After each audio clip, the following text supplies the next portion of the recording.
बिस्मिल्लाहिर्रहमानिर्रहीम वइंदहु मफ़ातिहुल गैबि ला यअलमुहा इल्ला हु व यअलमु मा फ़िल बर्रि वल बहरि व मा तस्क़ुतु मिन वरक़तिन इल्ला यअलमुहा वला हब्बतिन फ़ी ज़ुलुमातिल अर्दि वला रत्बिन वला याबिसिन इल्ला फ़ी किताबिम मुबीन। सदक़ल्लाहुल अज़ीम। अस्सलामु अलैकुम व रहमतुल्लाहि व बरकातुहू। जैसा कि आज आप टाइटल पे देख रहे हैं हाजिरात का अमल, इससे पहले चूँकि मैंने आपसे वादा किया था कि इसी आयत का जो मैंने 2-3 दिन पहले जो वीडियो बनाई थी ना, तो इसी आयत से हाजिरात भी होती है, तो मैंने आपसे कहा था कि वो अमल आप तक के पेश करूँगा। तो आज इसी आयत से जो आयत जो है वह इंदहु मफ़ातिहुल गैबि ला यअलमुहा इल्ला हु, इसी आयत से जो हाजिरात होती है आज उसी ताल्लुक़ से ये वीडियो है, ये अमल है। इस अमल से, इस हाजिरात से आप हर चीज़ के बारे में जान सकते हो। बहुत मुजर्रब अमल है और बहुत अज़मुदा अमल है। आप इस हाजिरात से हर एक बारे में, हर एक चीज़ के बारे में जान सकते हो। किसी गुमशुदा फ़र्द के बारे में या किसी गुमशुदा हैवान के बारे में जान सकते हो, या किसी गुमशुदा फ़र्द के बारे में जान सकते हो। दूर दराज की ख़बरें मालूम कर सकते हो, चोर का भी पता लगा सकते हो, ज़मीन में ख़जाने के बारे में भी मालूम कर सकते हो, और किसके ऊपर क्या असरात है, जादू के असरात है, जिन्नात के असरात है, उस बारे में मालूम कर सकते हो। और कोई ऐसा मर्ज़ है कि जिसके ऊपर जो है डॉक्टर आजिज़ हो चुके हैं, यानी उन्हें दवाई नहीं मिलती, उसके बारे में भी मालूम कर सकते हो। और अगर कोई चीज़ में उनसे मशवरा लेना है तो आप उनसे मशवरा ले सकते हो। यानी जैसे कि आप अगर कोई कारोबार शुरू कर रहे हो, उसमें अगर आपको नुकसान हो रहा है तो आप उस बारे में जान सकते हो कि इस कारोबार में बंदिश है, ये कारोबार करूँ कि नहीं करूँ, या और कोई दूसरा कारोबार करना है तो आप उससे भी उनसे मालूम कर सकते हो। इसी तरीके से कोई अपना निकाह करना चाहता है तो वो उसकी लाइफ पार्टनर के बारे में भी मालूमात हासिल कर सकता है। और अगर किसी के जो कोई भी मसले मसाइल होते हैं तो वही अमल से जान सकते हैं, और किसी किस्म की भी ख़बरें मालूम कर सकते हैं, दूर दराज की भी ख़बरें मालूम कर सकते हैं, हर किस्म की रिपोर्ट निकाल सकते हैं। और किसी के ऊपर अगर जादू के असरात है, जिन्नात के असरात है, तो उसके बारे में मालूम कर सकते हैं और उसका ख़ात्मा भी कर सकते हैं। यह अमल बहुत ही पावरफुल है और बहुत ही मुजर्रब है। जो इस अमल को करेगा इसकी हकीकत से, इसकी फजीलत से वो ख़ुद वाकिफ़ होगा कि अमल कितना मुजर्रब और कितना आज़मुदा है। अभी इस अमल को स्टार्ट करने से पहले आपको एक मिरर लाना है, एक आईना लाना है बाज़ार से जा कर के। और जब आप आईना लो तो आप जो है उससे खिच मत करो, वो जितना पैसा बोलता है आप उतना पैसा दे करके आप उससे आईना ले लो। जब आपने उस आईने को ले लिया तो आईने के पीछे वो जो प्लास्टिक की चीज़ें नहीं होती क्या, उसको आपको निकाल देना है। निकाल करके आपको उसको पूरा है खाली वो जो कांच का टुकड़ा नहीं रहता क्या, एक तरफ से आपको आपका चेहरा दिखेगा, जब पीछे पलटेंगे तो आपको चेहरा नहीं दिखेगा, प्लास्टिक नहीं दिखेगा, वो प्लास्टिक को पूरा निकाल देना है। और इतना बड़ा आईना लेना है कि जिसमें आपका चेहरा सहूलत के साथ दिख सके। जब आपने वो आईना लेकर के आ गए, और फिर से बता रहा हूँ, उससे हिचकिच नहीं करना है, उससे मोल भाव नहीं करना है, उससे बार्गेनिंग नहीं करना है। वो जो भी पैसा बोलता है आप उससे ले लो। अगर आपके पास नहीं ले सकते आप उससे, फिर आप दूसरे मिरर वाले के पास से उस मिरर को ले लो, उस आईने को ले लो। भाव ताव नहीं करना है, सीधा और साफ सिंपल तरीके से आप उसको पैसा दे दो और वो चीज़ आप आपके घर में लेके आ जाओ। और इसी तरीके से आपको इत्र भी लेके आना है, अच्छी खुशबू वाला इत्र लेके आना है, उस इत्र को भी लेके आकर के रख लो। और आपको जो भी बखूर जलाना है आपके हिसाब से, जो भी आपको अच्छा लगता है वो भी बखूर आप आपके हिसाब से लेके आ जाओ। इस अमल को 11 दिन करना है। 11 दिन तक के एक ही इत्र अपने जिस्म पे लगाना है और 11 दिनों तक के आपको एक ही बखूर जलाना है। अभी इस अमल को करने के लिए आप किसी भी दिन से स्टार्ट कर सकते हो, किसी भी टाइम पे स्टार्ट कर सकते हो, लेकिन पहले दिन आप जो टाइम पे स्टार्ट करोगे 11 दिनों तक के आपको उसी टाइम पे स्टार्ट करना है। मेरी राय ये थी कि आप नमाज इशा के बाद आप इस अमल को शुरू करें, क्योंकि सारे कामों से आप फारिग हो जाएंगे, आपका जहन उलझा हुआ नहीं रहेगा, आपका जहन एक तरफ होगा। तो आप नमाज इशा के बाद कोई भी एक वक्त रखे, एक ही टाइम रखे, एक ही जगह रखे। जिस घर में कर रहे हो घर पाक साफ हो, कमरा पाक साफ हो, कपड़े पाक साफ हो, बावजू होकर के बैठे, किबला रुख होकर के बैठे और अपने जिस्म के ऊपर अच्छी खुशबू लगाए। और आपके आजू बाजू ऊपर नीचे इर्द गिर्द कोई नहीं होना चाहिए, तन्हाई में आपको अमल करना है। और फिर उसके बाद जो है आपको उस मिरर को दीवार पे टांग दो। अगर दीवार पे टांग सकते हो तो दीवार पे टांग दो, अगर दीवार पे नहीं टांग सकते हो तो मिरर को अपने सामने रख दो। और जब आपने सामने रख दिया और उस घर में अच्छी खुशबू भी जला दो, अपने जिस्म के ऊपर अच्छी खुशबू भी लगा दो।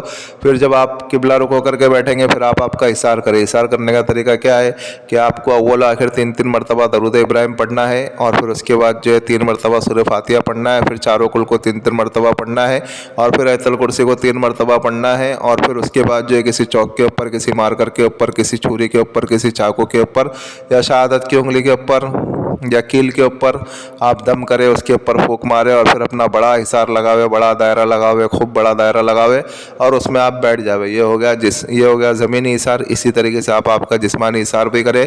फिर जब आप जिस्मानी हिसार कर लिए, फिर आपको उस मिरर को जो आपने सामने रखा है ना, उसमें देखते हुए आपको पढ़ना है। क्या पढ़ना है? देखो आपकी स्क्रीन के ऊपर ये आयत आ रही है ना, इसको आपको पढ़ना है 555 मरतबा। वइंदहु मफातिहुल गैबि ला यअलमुहा इल्ला हु, ये एक बार हुआ।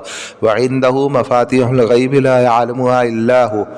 स्टार्ट करने से पहले एक बार औज़ुबिल्लाहि मिनश्शैतानिर्रजीम पढ़ेंगे, बिस्मिल्लाहिर्रहमानिर्रहीम पढ़ेंगे, फिर इसी तरीके से 555 मरतबा वइंदहु मफातिहुल गैबि ला यअलमुहा इल्ला हु, इस तरीके से 555 मरतबा पढ़ेंगे उस मिरर में देखते हुए, उस आईने में देखते हुए।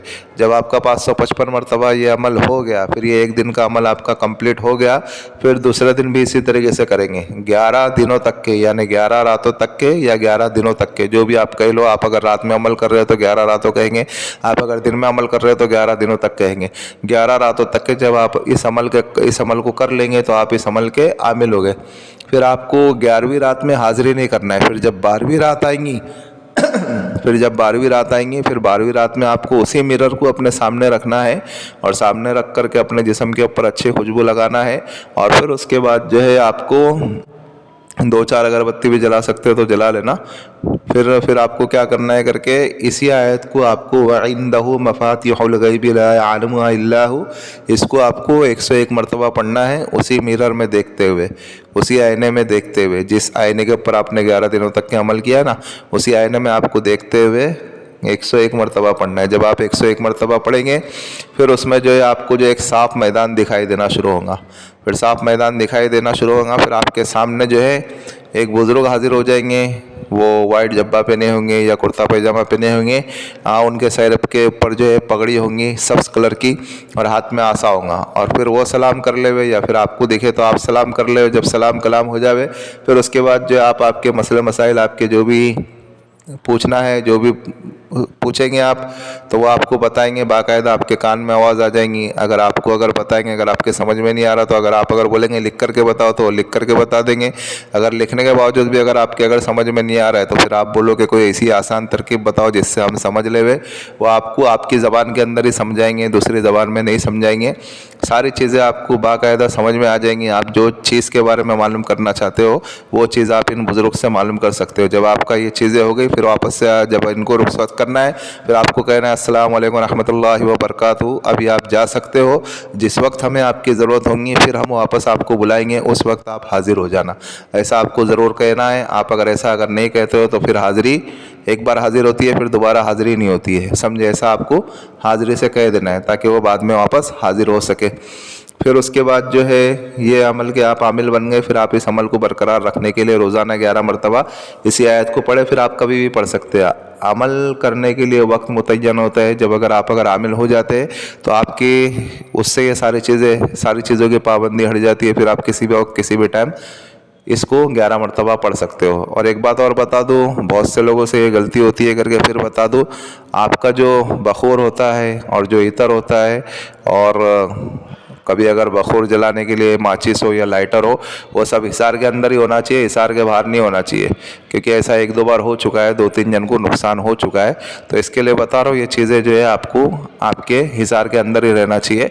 जब आप पढ़ते रहे तो थोड़ा थोड़ा उसमें कोयले के ऊपर आप लोबान छिड़के, जैसे लोबान के आप अगर बखूर जला रहे हो तो थोड़ा थोड़ा उसमें एक एक चुटकी आप पढ़ाई के दौरान छिड़कते रहे। तो आप हिसार के अंदर होंगे, जगह आप छिड़कते रहेंगे ना। आप अगर हिसार के बाहर चले जाओगे तो फिर आपको नुकसान उठा सकते हो, समझे। इसके लिए जो ज़रूरी चीज़ें जो है वो हिसार के अंदर ही होना चाहिए, हिसार के बाहर कुछ नहीं होना चाहिए। आपका जो मिरर है वो आपके हिसार के बाहर होना चाहिए, वो आपके हिसार के अंदर नहीं होना चाहिए, ठीक है। और इस हाजिरात को हर कोई देख सकता है, छोटा बड़ा बूढ़ा हर कोई देख सकता है, कोई मसला मसाइल नहीं है। आप इस अमल को करें और दुआए खैर में हमें भी याद रखें। और इस हाजिरात को करने के वक्त आप हर गुनाहों से अपने आप को बचाने की कोशिश करें। हो सके तो छोटे बड़े हर किस्म के गुनाहों से अपने आप को बचाएं और अमल करें। इंशाल्लाह आपको अमल में ज़रूर कामयाबी मिलेगी। बस यही कुछ अमल है, आप इस अमल को करें और दुआए खैर में हमें भी याद रखें। और भाई जो हमारा रूहानी वज़ाइफ चैनल है, आप इसको सपोर्ट करें, सब्सक्राइब करें। जिन लोगों ने सब्सक्राइब कर दिया बेल आइकन को भी ऑन कर दे ताकि इससे हमारी न्यू आने वाली वीडियो का नोटिफिकेशन मिलता रहे। और शेयर करें दूसरे मुसलमानों में, ताकि और लोग भी इस अमल से, इस वीडियो से फ़वाइद हासिल कर सकें। और अमल के मुतालिक तो हमने सारी चीज़ें समझा दी है, फिर भी अगर किसी भाई या किसी बहन के अगर कोई चीज़ अगर समझ में नहीं आ रही है तो इस व्हाट्सएप वाले नंबर से हमसे रब्ता कर सकते हैं। मिलते हैं नेक्स्ट वीडियो में। दुआओं की दरख्वास्त। अल्लाह हाफिज़।